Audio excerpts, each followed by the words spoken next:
Hi guys, welcome to गुल्लक finance. आज हम लोग देखेंगे Indian railway finance corporation IRFC का थर्ड क्वार्टर का 2026 में रिपोर्ट आ चुका है। तो आप भी अगर अपना कोई भी कंपनी में इन्वेस्ट करते हैं, अगर उसका क्वार्टरली रिजल्ट का रिपोर्ट चाहते हैं हम लोगों से, तो चैनल को सब्सक्राइब कीजिए एंड कमेंट में लिख दीजिए अपना कंपनी का नाम। हम उस पर क्वार्टरली रिपोर्ट का रेगुलर अपडेट लेके आएंगे। चलिए वीडियो को शुरू करते हैं। आईआरएफसी के पास रेवेन्यू जनरेट करने का दो तरीका है, एक है इंटरेस्ट इनकम, दूसरा है लीज इनकम। इंटरेस्ट इनकम से देखा जाए तो लगभग क्वार्टर ऑन क्वार्टर ये डिक्रीज हुआ है लगभग 18% से, लेकिन ईयर ऑन ईयर अगर देखा जाए तो ये 18% से अप है। लेकिन लीज इनकम में अगर देखा जाए तो क्वार्टर ऑन क्वार्टर इंक्रीज हुआ है लगभग 22% से, लेकिन ईयर ऑन ईयर ये लगभग 8.5% से डाउन है। तो टोटल रेवेन्यू अगर देखा जाए तो लगभग क्वार्टर ऑन क्वार्टर ये अप है 4.5% से, लेकिन ईयर ऑन ईयर ये डिक्रीज किया हुआ है 1.5% से। इम्प्लॉय बेनिफिट एक्सपेंस देखा जाए तो ये स्लाइटली डिक्रीज हुआ है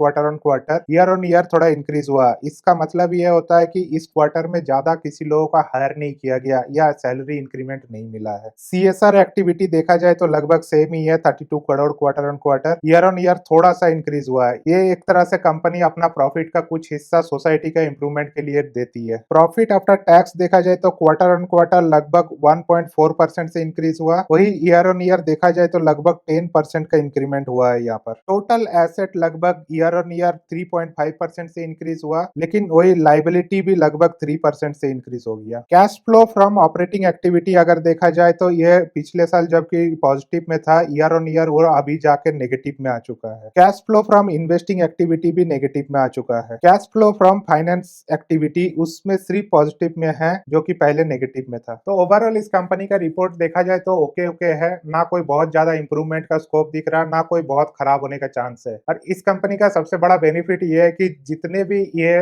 बॉन्ड इशू करते हैं सारा ट्रिपल ए रेटिंग बॉन्ड है, क्योंकि सारा का सारा इंडियन रेलवे में ही इन्वेस्ट होता है। तो इंडियन गवर्नमेंट का सपोर्ट होने की वजह से ये कंपनी का जो भी इन्वेस्टमेंट है उसमें रिस्क बहुत ही कम है। लेकिन ये एक तरह से प्रॉब्लम भी है, क्योंकि इस कंपनी का सारा डिपेंडेंट सिर्फ इंडियन रेलवे के ऊपर ही है। अगर इंडियन रेलवे ग्रो कर रहा तो ये कंपनी ग्रो करेगा, लेकिन इंडियन रेलवे अगर ग्रो नहीं कर रहा तो ये कंपनी भी ग्रो नहीं कर पाएगी। ये कंप्लीटली एक कस्टमर के ऊपर डिपेंड है। अगर आपको भी अपना कंपनी का इस तरह क्वार्टरली रिपोर्ट एनालाइज करवाना है तो आप चैनल को सब्सक्राइब कीजिए एंड कमेंट में उस कंपनी का नाम लिख दीजिए। हम लोग रेगुलरली उस पर ट्रैक करेंगे और उसका वीडियो बनाएंगे। Thank you.